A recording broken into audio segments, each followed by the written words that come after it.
आज 19 नवंबर को छठ पूजा का तीसरा दिन है। खरना की पूजा करके प्रसाद ग्रहण करने के बाद से 36 घंटे का निर्जला व्रत है। आज शाम के समय में व्रती अस्ताचलगामी सूर्य यानी डूबते सूर्य को अर्घ्य देंगे, सूर्य देव और छठ मैया की पूजा करेंगे। फिर कल सुबह में उदयगामी यानी उगते हुए सूर्य को अर्घ्य देंगे और पारण करके व्रत को पूरा करेंगे। आज के दिन वृद्धि योग और द्विपुष्कर योग बने हैं। आज वृद्धि योग में डूबते सूर्य को अर्घ्य दिया जाएगा। तिथि कार्तिक शुक्ल षष्ठी 18 नवंबर को सुबह 9:18 बजे से आज सुबह 7:23 बजे तक वृद्धि योग। आज प्रातः काल से लेकर रात 11:28 बजे तक द्विपुष्कर योग। रात 10:48 बजे से कल प्रातः 5:21 बजे तक नक्षत्र श्रवण। सुबह से रात 11:48 बजे तक। फिर धनिष्ठा नक्षत्र सूर्योदय। सुबह 6:46 बजे सूर्यास्त। शाम 5:26 बजे राहुकाल। शाम 4:06 बजे से शाम 5:26 बजे तक भद्रा। कल सुबह 5:21 बजे से सुबह 6:47 बजे तक। आज शाम के समय में व्रती पूजा सामग्री के साथ नदी, तालाब या अन्य पूजा स्थान पर एकत्र होंगे। फिर वहां सूप में नारियल, मौसमी फल, ठेकुआ और अन्य पूजा सामग्री रख लेते हैं। उसके बाद एक लोटे या ग्लास में पानी भरते हैं।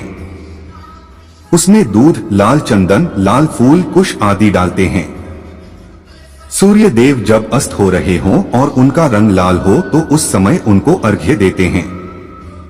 अर्घ्य देने के लिए घुटने भर पानी में खड़े होकर हाथ में पूजन सामग्री से भरा सूप और लोटा लेते हैं। दोनों हाथ ऊपर करके पूजन सामग्री सूर्य देव को अर्पित करते हैं और सूर्य मंत्र का जाप करते हुए जल से अर्घ्य देते हैं। अर्घ्य देते समय जल की धार को धीमी गति से नीचे गिराते हैं। तीव्र धार से अर्घ्य नहीं देते हैं। अर्घ्य देते समय इस बात का ध्यान रखते हैं कि उस जल के छींटे शरीर पर न पड़े। अर्घ्य देने के बाद सूर्य देव को नमस्कार करें और अपने स्थान पर 3 बार परिक्रमा करें। पूजा के बाद सूर्य देव और छठ मैया से अपनी मनोकामना पूर्ति के लिए प्रार्थना करें। ओम सूर्याय नम याम ऐहि सूर्यदेव सहस्त्रांशो तेजो राशि जगतपते अनुकंपय मां भक्त्या गृहणार्घ्य दिवाकर। सूर्य देव को अर्घ्य देने से उनकी कृपा प्राप्त होती है।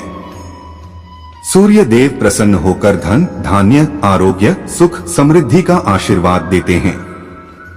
वहीं छठ मैयानी संतान को संतान, सुख, धन, समृद्धि आदि का आशीष देती हैं।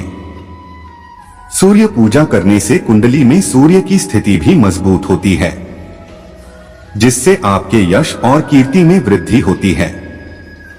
4 दिनों तक धूमधाम से मनाया जाने वाले इस पर्व में भगवान सूर्य और छठी माता की पूजा की जाती है।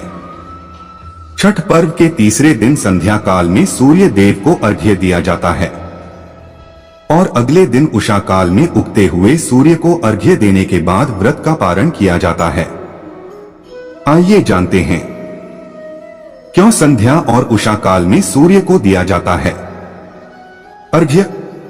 महापर्व छठ पूजा के तीसरे दिन यानी षष्ठी तिथि के दिन ढलते हुए सूर्य को अर्घ्य देने का विधान है।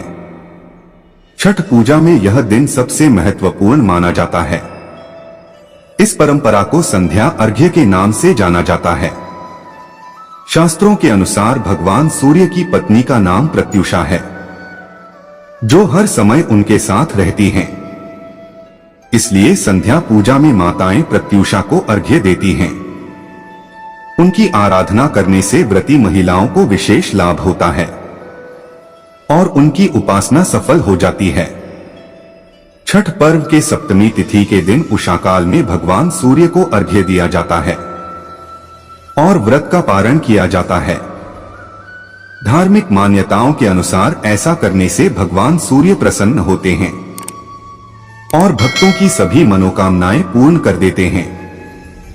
ज्योतिष शास्त्र में भी बताया गया है कि हर दिन प्रातःकाल सूर्य देव की पूजा करने से और उन्हें अर्घ्य देने से व्यक्ति को भाग्योदय और आरोग्यता का आशीर्वाद प्राप्त होता है।